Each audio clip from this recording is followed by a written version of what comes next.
കേരളത്തിലെ സുഡാപ്പികളിലെ ഇഷ്ടതാരമായ ഖത്തർ അമീർ, അതായത് ഖത്തർ ഭരണാധികാരി ഇന്ത്യയിലോട്ട് വരുന്നത് പെട്ടെന്നുള്ള തീരുമാനമാണ്. കാരണം അവിടെ ഖത്തറുമായിട്ട് ആ 17-ാം തീയതി വിസിറ്റാണ്, 1-2 ദിവസമാണ് വിസിറ്റ്, എമർജൻസി വിസിറ്റായിട്ടാണ് കൺസെൻട്രേറ്റ് ചെയ്യുന്നത്. അപ്പം അദ്ദേഹത്തിന് ഇന്ത്യയിലോട്ട് വരുന്ന പ്രത്യേകിച്ച് ഇവിടുത്തെ ചില പത്രങ്ങൾ റിപ്പോർട്ട് ചെയ്യുന്നത് LNGയുമായിട്ട് ബന്ധപ്പെട്ട് കൂടുതൽ ടോക്സിന് വേണ്ടി മണ്ണാങ്കെട്ട് അതൊന്നുമല്ല. LNG ആയിട്ട് 2047 വരെ ലോങ് ടൈം ഡീലാണ് ഖത്തറുമായിട്ട്, വളരെ വില കുറച്ച രീതിയിൽ.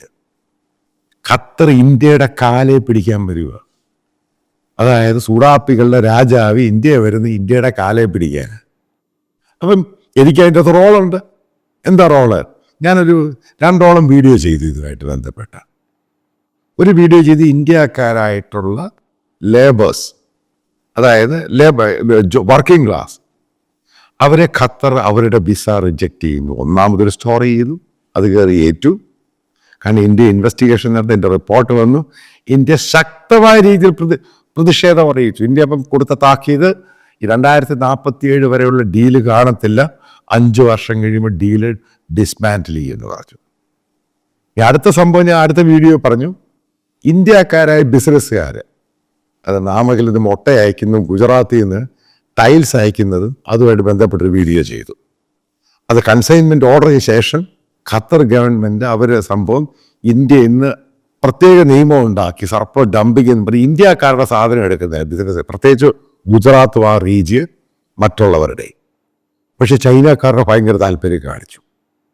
അത് ഇഷ്യൂ അത് ഞാൻ വീഡിയോ ചെയ്യുന്നു, അതിൻ്റെ കോപ്പി അയച്ചു കൊടുത്തു, അത് ഇംഗ്ലീഷിലുണ്ടാക്കി. ഇതല്ലേ ഇന്ത്യ ഗവൺമെൻറ്. ഞാൻ കാര്യം മനസ്സിലാക്കുക, എന്തുകൊണ്ടാണ് ഞാൻ മോദിയെ അംഗീകരിക്കുന്നതും ഞാൻ എന്തുകൊണ്ടാണ് മോദിയുടെ ഫാൻ ആയതും. അയാൾക്ക് ഇന്ത്യക്കാരെ കഴിഞ്ഞുള്ളൂ, വേറെ ആരും. അവരുടെ കൺസേൺ ആണ് പുള്ളി. കാരണം ഇന്ത്യൻ പ്രധാനമന്ത്രിയാണ്, ഇന്ത്യൻ ഡിപ്ലോമാറ്റിക് ലെവലിൽ ഇതിനെപ്പറ്റി അന്വേഷിച്ചു. സംഭവം സത്യമാണ്. അത് ഖത്തറിന് കൃത്യമായിട്ട് വാൺ ചെയ്തു, ഇത് ഫർദർ നടക്കാൻ പറ്റില്ല. 8 ലക്ഷം ഇന്ത്യക്കാരുണ്ട്, അവരെ ഞങ്ങൾ ഏറ്റെടുക്കാൻ തയ്യാറാണ്. പിന്നെന്താണ് ഖത്തർ രാജാവ് പൊള്ളിയത്?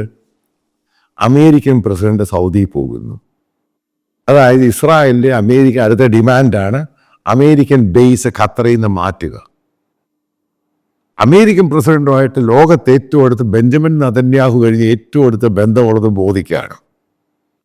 കാരണം ഈ പറയുന്ന സൗദി ആണെങ്കിലും UAE ആണെങ്കിലും ഈ ഒരു രാജ്യക്കാരും ഖത്തറിൻ്റെ ഈ ടെറർ പോളിസിയുമായിട്ട് സലഫിസവും വഹാബിസവും ഒരുമിച്ച് പോകുന്നില്ല.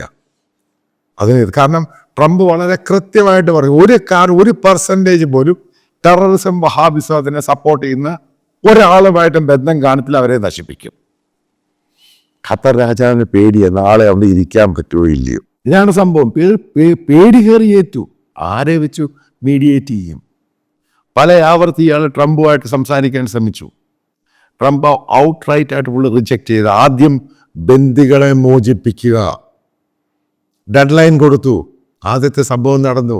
അടുത്ത പറഞ്ഞു ശനിയാഴ്ചക്കുള്ളിൽ വീണ്ടും നടക്കുന്നു. ഖത്തറിന് ശരിക്കും പിടികിട്ടി, ഇന്ത്യ ഇടപെടണം. അതായത് നരേന്ദ്രമോദി ഗവൺമെൻറ് ഇടപെട്ട് ഖത്തറുമായിട്ട് മീഡിയേറ്റ് ചെയ്യണം, അമേരിക്കയായിട്ട്. ഇത് സുഡാപ്പികളുടെ രാജാവാണ്. ഇതിനെപ്പറ്റി സുഡാപ്പികൾ എന്താ പറയുന്നു? ഞാൻ ഈ പറഞ്ഞ വീഡിയോ പിന്നീടുണ്ടായ ഡെവലപ്മെൻറ്റ് എന്താ സംഭവം എന്തോ? കാരണം അവൻ ഈ പറയുന്ന ഖത്തർ രാജാവിന് കൂട്ടർക്കും അറിയാം, അതായത് നാളെ ഇവിടുന്ന് തെറിക്കും. കാരണം ഈ സംഭവം ഈ ഇസ്രായേൽ സെക്കൻഡ് ഫേസ് പൂർണ്ണമായിട്ട് നടന്നില്ല എങ്കിൽ നാളെ വാറ് തുടക്കും. വാർ അങ്ങോട്ട് കഴിയുമ്പോൾ അടുത്ത് കയറി ഈ അമേരിക്കൻ ബേസ് അങ്ങ് മാറും. ഈ ഗാസ എന്ന് പറയുന്ന അമേരിക്കയുടെ അധീനതയിലാവും. പിന്നീട് ഉണ്ടാകുന്നത് എന്തോ? ഖത്തറിൻ്റെ ഈ കിരീടാവകാശിയും ഭരണാവകാശിയും ഇവിടെ ഇരിക്കുന്ന ഫാമിലി അവിടുന്ന് തെറിക്കും. ഇതാണ് ഗെയിം. ഇഷ്ടംപോലെ പണമുണ്ട്, പക്ഷേ അവിടെ ഇൻസ്റ്റെബിലിറ്റി ഉണ്ടാക്കും. ഇതാണ് ഇഷ്യൂ. തെറിക്കുമെന്നറിയാം, അമേരിക്ക പണി കൊടുക്കുമെന്നറിയാം, ഇസ്രായേൽ പണി കൊടുക്കുമെന്നറിയാം. ഏതെങ്കിലും രീതിയിൽ ഇന്ത്യയുടെ കാലെ പിടിച്ച് അമേരിക്കയോട് സംസാരിച്ചിട്ട് അതിനൊരു സൊല്യൂഷൻ ഉണ്ടാക്കുക. ഇത് മാത്രമാണ് ഖത്തർ രാജാവിൻ്റെ ഇന്ത്യ സന്ദർശനം.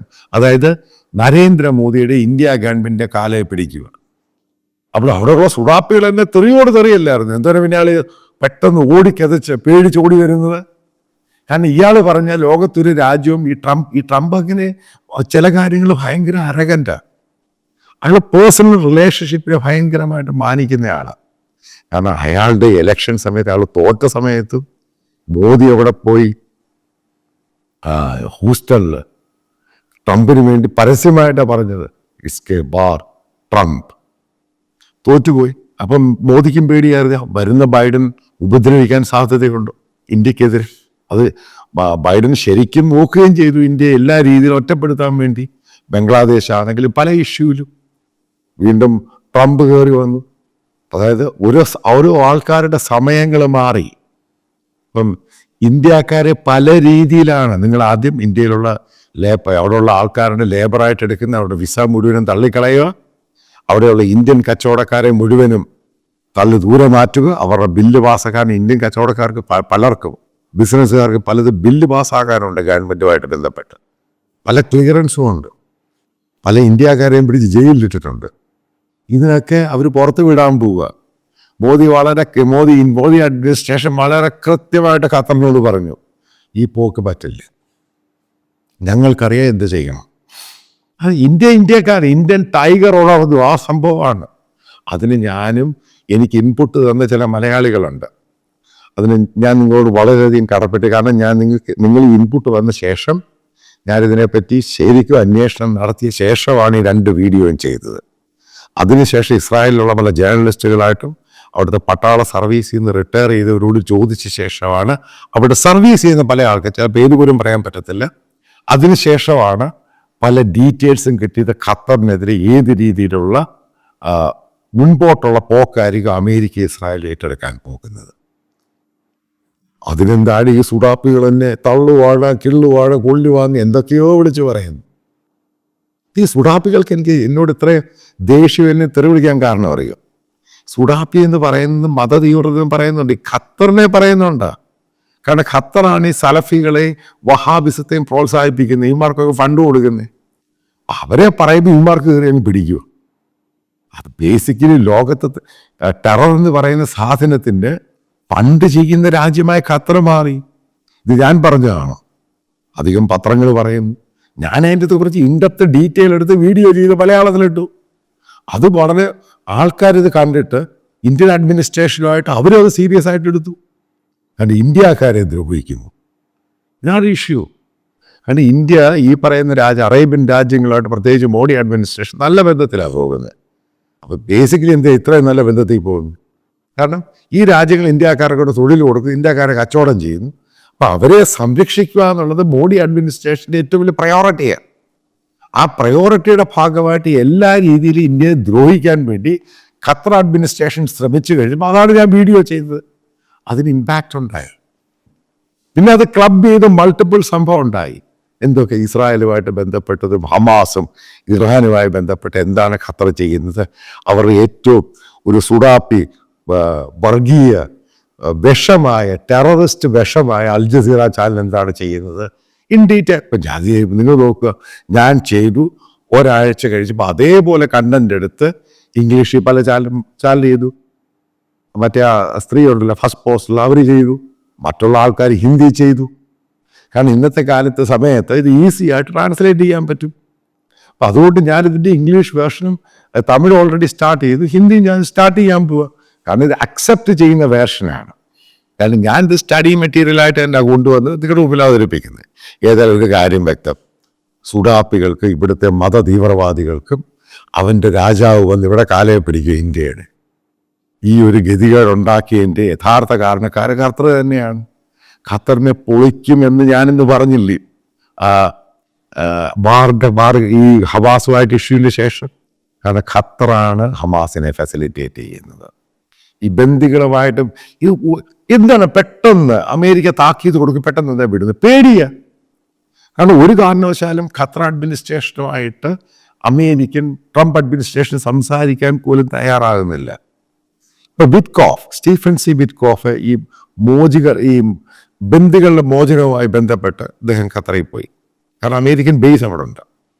അത് അവിടുത്തെ പ്രധാനമന്ത്രിയായിട്ടൊക്കെ സംസാരിച്ച് കഴിഞ്ഞ ശേഷം സംഭവം പെട്ടെന്ന് അയാൾ പോലും ഖത്തർ അമീറിനെ കാണാൻ തയ്യാറില്ല. അയാളുടെ ഈ ഖത്തറിൽ പോയിട്ട് ഉണ്ടായ സംഭവം. മൈൻഡ് പോലും ചെയ്തില്ല. ഈ ഖത്തറിൻ്റെ പ്രധാനമന്ത്രി അമേരിക്കൻ ബേസിൽ വന്നാണ് സംസാരിച്ചത്. കാരണം അതിൻ്റെ ആ ബേസിന് പുറത്തു പോലും പോകാൻ ഇയാൾ തയ്യാറായില്ല. അപ്പോഴേ പിടികിട്ടി അവനെ തൊലയ്ക്ക് വന്നു. കാരണം അമേരിക്കൻ ബേസ് മാറ്റുമെന്നുള്ള ധാരണയായി. ഹ്യൂജ് മണി കൊടുത്തിട്ടാണ് ഖത്തർ ബിൽഡപ്പ് ചെയ്തേക്കുന്ന അമേരിക്കൻ ബേസ്. ഇതാണ് കാരണം. ഇപ്പോഴെങ്കിലും കേരളത്തിലെ സുഡാപ്പികൾ മനസ്സിലാക്കുക, ഇന്ത്യ എന്ന് പറഞ്ഞ രാജ്യം ഈ പറയുന്ന അറേബ്യൻ രാജ്യങ്ങളുടെ അപ്പൻ്റെ അപ്പനാണ്. ഇന്ത്യയെ പിണക്കിയിട്ട് ഈ ഖത്തർ നല്ല ഒരു അറേബ്യൻ രാജ്യത്തിന് മുന്നോട്ട് പോകാൻ പറ്റത്തില്ല. ഇന്ത്യ എല്ലാ രീതിയിലും പവർഫുള്ളാണ്, പല രീതിയിലും. ഇപ്പം ഖത്തറിൻ്റെ ഈ പ്രധാനമന്ത്രി എന്ന് പറയുന്ന ആള് ഈ സിറിയയുമായി ബന്ധപ്പെട്ട് ഫ്രാൻസിൽ പോയി. കാരണം സിറിയയിൽ ഇൻവെസ്റ്റ്മെൻറ്റ് ആ രാജ്യം എങ്ങനെ ഉണ്ടാക്കുന്നു, ഇതുമായിട്ട് ബന്ധം ഫ്രഞ്ച് പത്രം റിപ്പോർട്ട് ചെയ്യുന്നത്. അപ്പം അയാൾ അവിടെ പോയി പല യൂറോപ്യൻ രാജ്യങ്ങളോടും പറയുന്നൊരു കാര്യം, അതായത് ഖത്തറിൻ്റെ പ്രധാനമന്ത്രി, ഫ്രഞ്ച് പത്രം നിങ്ങളെടുത്ത് നോക്കുമോ, എന്താ പറയുന്നത്, എങ്ങനെങ്കിലും ട്രംപുമായിട്ട് ലോഹിത്തിൽ പോകണം, അല്ലെങ്കിൽ ഖത്തർ എന്ന് പറഞ്ഞ രാജ്യം നാളെ ഇല്ലാതാവും. അതിനെന്താണ് വഴി? ഇതൊക്കെ അവിടുത്തെ ലോക്കൽ മീഡിയ റിപ്പോർട്ട് ചെയ്തിട്ടുണ്ട്. അപ്പം അവരും അഡ്വൈസ് ചെയ്ത് ഇന്ത്യയുമായിട്ട് ബന്ധപ്പെടുക. അപ്പം ഈ ഖത്തറിന് വേണ്ടി ഇന്ത്യയോട് ആവശ്യപ്പെട്ടിരിക്കുന്ന മീറ്റിംഗ്, മോദിയുമായിട്ട് സംസാരിക്കാനൊക്കെ ആവശ്യപ്പെട്ടത് ഇമ്മാനുവൽ മാക്രോണാണ്. കാരണം ഇന്ത്യയുമായിട്ട് റിലേഷൻഷിപ്പ് ഖത്തർ മോശമാക്കി. മാക്രോണാണ് മോദിയോട് പറഞ്ഞ് ഖത്തർ അയാൾ വരട്ടെ, സംസാരിക്ക്, അതിൻ്റെ സൊല്യൂഷൻ ഉണ്ടാക്കാൻ ശ്രമിക്കുക. ഇപ്പം എന്താണ് ഇന്ത്യയുമായിട്ട് മോശം? കാരണം ഇന്ത്യക്കാരുമായിട്ട് ബന്ധപ്പെട്ട ബിസിനസ്സുകാർ, അതേപോലെ വിസാടുമായിട്ട് ബന്ധപ്പെട്ട് ഈ ഖത്തർ കിങ്ഡം, അതായത് അവിടുത്തെ ഗവൺമെൻറ് ചെയ്തതിന് ഇന്ത്യ ഗവൺമെൻറ് ശക്തമായി പ്രതികരിച്ചു കഴിഞ്ഞപ്പോഴാണ് ഇമ്മാനുവൽ മാക്രോനെ മീഡിയേറ്ററായിട്ട് വിളിക്കുന്നത്. ഈ രീതിയിൽ വരെയാണ് പോകുന്നത്. ഇപ്പം ഞാൻ കൺക്ലൂഡ് ചെയ്തൊരു പാട്ടെന്ന് പറയുന്നത്, കേരളത്തിലെ സുഡാപ്പികൾക്ക്, ഖത്തർ ഫാൻസുകൾക്കും നിനക്കൊക്കെ കിട്ടുന്ന ഏറ്റവും വലിയ അടിയാണ്, നിന്റെ ആള് വന്ന് ഇവിടെ എൻ്റെ പ്രധാനമന്ത്രിയുടെ കാലയെ പിടിച്ച് കരയുക, എന്നെ കൊല്ലല്ലത്, അതല്ലെങ്കിൽ എൻ്റെ രാജ്യം ഇല്ലാതായിപ്പോൾ. അതേപോലൊരു ശക്തമായ രാജ്യമായിട്ട് മോദിയുടെ നമ്മുടെ ഇന്ത്യ മാറി. അല്ലാതെ ഖത്തറല്ല മാറിയത്. അത് മാത്രം നിന്റെ തലയ്ക്കകത്തിട്.